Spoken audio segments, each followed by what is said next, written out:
wasn't no hip-hop nowhere to be found. Once again, Afrika Bambaataa, who did that introduction, him and my brother was kids in the gang in 1971. They was in the Black Spades. I was the president of the Baby Spades of my age bracket at that time. When Bambaataa first got his equipment, or before he got his equipment, it was DJ Tyrone the mixologist and his brother Kool DJ D. And do you recall I told you about a guy by the name of Mario? Well, Mario wound up getting his equipment by following Kool DJ D, Tyrone the mixologist, and Bambaataa followed behind Mario. Now these projects was the projects once again that my mother was supervisor of. She had 9 children. I'm the baby boy. I am the 8th youngest child out of the 9. And when I moved everywhere, all over the Bronx I lived, I went to all the school curriculums in every school in the district of the Bronx. So would you tell me where did hip-hop really get started? Well, if you ever go around the Soundview section area of the Bronx off of Bruckner Boulevard, that area alone is more bigger than anywhere in the Bronx that you may go. And the reason why is that because you have a lot of projects. Projects such as Castle Hill, Monroe, Soundview, Bronxdale, Classen Point, Lafayette. It is no other section in the Bronx that has more housing residents than that section of the Bronx, which also include Parkchester. And it was there that people say Kool Herc is the father. I am not here to dispute anything about any of that. What I'm here to tell you is that where I lived, we ruled Kool Herc area when he was young, just playing on his block at 1520 off the Deegan Expressway before he branched anywhere. And if you recall that my mother was the supervisor of Bronxdale projects, well, she gave her sister the knowledge how to be the supervisor of a project called The 9, which is located on 169th Street and Washington Avenue. My aunt was the head of those projects. It was her who let Kool Herc play there in '75. That's where Kool Herc adapted that father of hip hop from those projects. I always said that. Because why? That's where he got the nigga twins.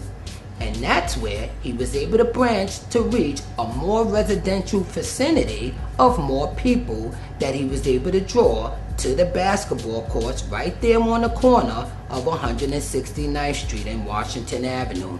It was through my aunt, Erma Jean Pickens. She lived in 1350 at apartment 10A. She still lives there today. So you're saying hip-hop got started from the projects, in the projects? Yes. Hip-hop started... And who started it? Well, me, Afrika Bambaataa, which was a spin-off from what Kool DJ D and Tyrone the mixologist was doing, which we came out of a disco era. If you recall, in 71 and 72, we was doing the robot when Soul Train first came out, going like this with Joe Tex. Just to give an illustration, because this is very important in what I bring to your attention today, because then you will have clarity in how all of this evolved and how everything came about. All the individuals that I named, they didn't live everywhere all over the Bronx. So when they tell you their story, it's based on their travels as they grew from infancy into a teenager, into a grown man that they may be today. But they didn't live all over the Bronx. I did. Right. So, I'm sorry to cut you off. So, hip-hop started with you and Afrika Bambaataa. Yes. A tragic turn of event came that a DJ had a title. A DJ was a person who was behind the DJ who spun records. It had nothing to do with branching his culture. When you heard music, you heard it from a couple of blocks away and you walked to where the music was being played. How did hip-hop get to all the 5 boroughs? Well, if you recall, when I got evicted and lived all over the Bronx, I came into a guy by when welfare moved me to a hotel on 34th Street. in Midtown Manhattan across from 34th Street, Macy's. This was in 1975. I met a guy who was in the habit of pickpocketing. He showed me the skill of pickpocketing, and I started pickpocketing on Broadway shows, Rockefeller Center, the Circle Line Tour Boat, the Port Authority. All of these things, I have proof of that by my criminal records, which I was sentenced to 18 years in prison. And these criminal records right here that I'm sending and bringing in front of the world is going to shut down anybody in any book that has ever came about, any source magazine, any gathering of crews, such, let me say names, not to disrespect these names, Kool Herc, Curtis Blow, all of them, Hollywood, all of them. I have brothers that is older than them. I give much respect to Kool Herc.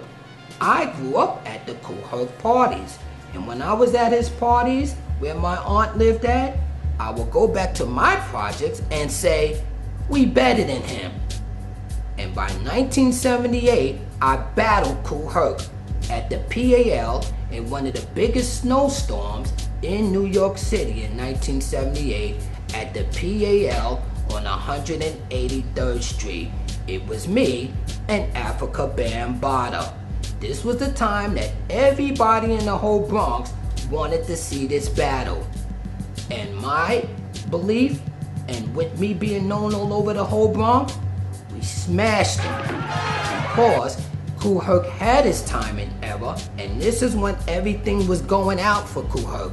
Just like Jordan, just like Dr. J, you have your crown be taken from you because it's a new breed that's coming about. Bambaataa was the master of records at this time, and he had a crew, which was the organization which returned it into the Zulu Nation. The Bronx has never seen anything like that ever before. But the organization came from the Black Spades, which you recall came from my projects. Bambaataa was down with my projects and the Black Spades, him and my brother, in the ruthless gang of the Bronx. So here, these records here, my documentation is showing everywhere I lived, dates and times, years, streets, and just to give you clarity and just to show this, because this is very important, viewers, you have never seen anything like this in the world.